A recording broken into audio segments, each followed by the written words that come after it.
Hello everyone. Today I special try to make my favorite beef steak for the World Cup and for to the Argentina. Be happy everyone and try to enjoy. Thank you. আসসালামু আলাইকুম সুপ্রিয় দর্শক, আপনারা কেমন আছেন? নিশ্চয়ই ভালো আছেন। আজ অনেকদিন পরে মন চাইল বৃষ্টির দিন, তাই একটু স্টেক ফ্রাই করার জন্য আবারও একটু কিচেনে ঢুকি। তো আশা করি ঘরোয়াভাবে কীভাবে আমরা স্টেক তৈরি করি সেটা ইচ্ছা করলে আপনিও বাসায় বানাতে পারেন। সেই জিনিসটা একটু লক্ষ্য করবেন এবং আমাকে ফলো করবেন আমি কীভাবে কী করতেছি। তো যাই হোক, আমি এটাকে সর্বপ্রথম স্টেকটা নিলাম এখানে।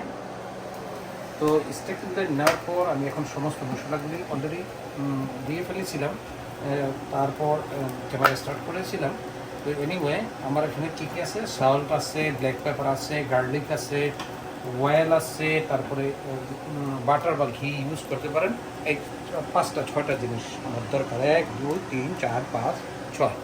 এনিওয়ে এখন আমরা চলে যাব সরাসরি যেটাকে বলে কড়াইতে এটা ভাজার জন্য। তো আমি একটু চুলা জ্বালিয়ে নিলাম। আমেরিকার একটা বিশেষ জায়গা হলো সেটা টেক্সাস। সে টেক্সাসের যেই স্টেকটা হয় সেটা বেশ নাম করা। তো এখনকার যে সময়ে যারা আপনার কী বলে ইয়াং পিপল আছে বা ইয়াং ছেলেমেয়েরা আছে, ওরা কিন্তু অনেক লাইক করে সেই টেক্সাসের স্টেকটা। তো যাই হোক, আশা করি আমরা ঘরোয়া এইখানে আমি একটু সুন্দর চুলাটাকে একটু শুষ্ক করে নিলাম যাতে সুন্দরভাবে এটা কাজ করে। এনিওয়ে, তো এখন আমরা কাজ করবো কি, আমরা একটু হালকা করে একটু করে অল্প একটু তেল ইউজ করবো, খুব সামান্য। তো যাই হোক, তেলটা ইউজ করার পর আমরা এটাকে সুন্দর করে একটু ঘুরিয়ে নিয়ে এটাকে ভিজাবো জাস্ট, যাতে এটা সুন্দরভাবে আমরা এটাকে ভিজিয়ে নিলাম।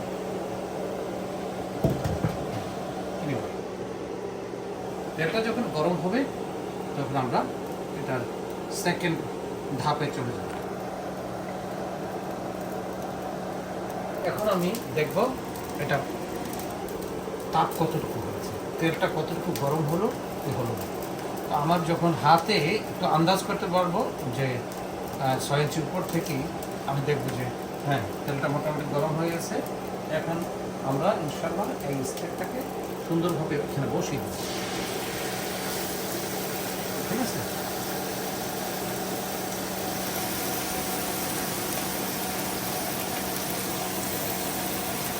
পরে বানাতে চেষ্টা করবো।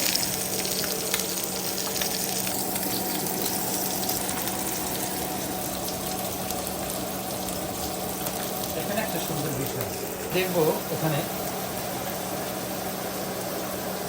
এটা ঠিক মতো বসছে কিনা, আমরা বুঝবো যে হ্যাঁ তাহলে কোনো পরিপূর্ণতা সুন্দরভাবে হবে। আর যদি যে ফাঁকা থাকে অনেক সময়, তখন কোনো জায়গায় সুন্দরভাবে ফ্রাই হবে, কোনো জায়গায় হবে না।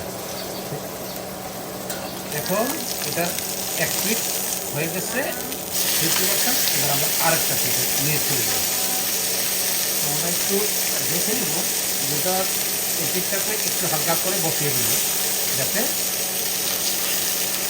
ঠিক আছে কিনা, তেলটা লাগছে কিনা। হয়ে গেল এই ভাত।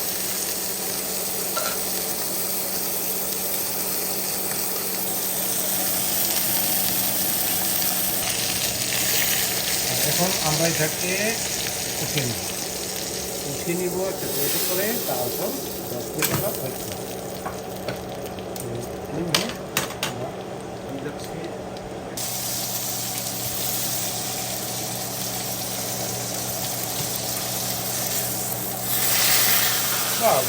কি কালার হয়েছে ভাই, এটা তো রোগ লেগে যাচ্ছে, সেরকম কালার হয়ে যাচ্ছে একদম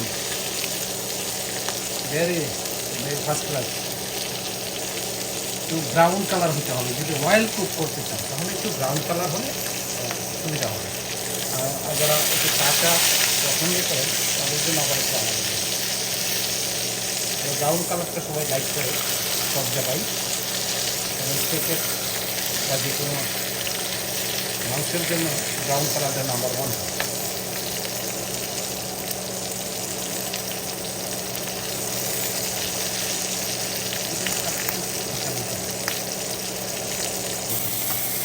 এটা ঢাললেই বা বাটার ঢালবো যাতে এটা স্যান্ড এবং এটা ফ্লেভারটা অরিজিনালিভাবে আমরা পাই, তাই না?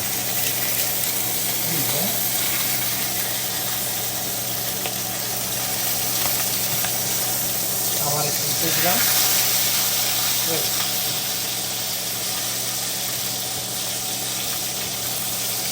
আবার থেকে আবার উঠিয়ে দিলাম একটু। মাশাআল্লাহ, কালার কি দেখছেন? একেবারে হুবহু সেরকম হয়ে গেছে। আবার আর একটু উঠে নেব, যে সেটটা একটু রিস্পন হবে সেই সেটটা, ঠিক আছে?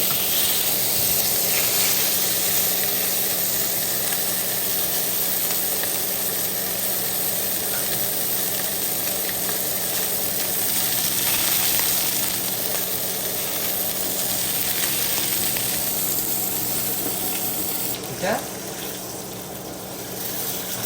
কালারটাকে আনার জন্য এভাবে আমরা একের পর এক, আর সবগুলি তো দেখানোর প্রয়োজন নাই, তো আমরা জাস্ট আপনাদেরকে দুটো শো করবো, এই দুটো শো করতেছি। আর এখানে আমাদের 6-7টা আরও সিরিয়ালে আছে, তো সবগুলি সেম স্টাইলই হবে, স্টাইলটা সেমই হবে। জাস্ট কালারটা দেখুন, কালারটা একদম পুরো লাল টকটকে হয়ে যাচ্ছে, একদম ব্রাউন হয়ে যাচ্ছে। সাদা এটাও হওয়ার পর খুব হয়ে গেছে অনেকটা অয়েল কুক করা।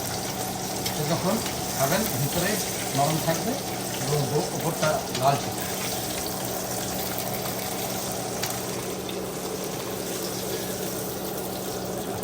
অয়েল কালার এবং এটার ডিসপ্লে আমরা এইভাবে এইখানটা রাখছি, এক একটা ডিসপ্লে। আমাদের এখানে আরও বেশ কিছু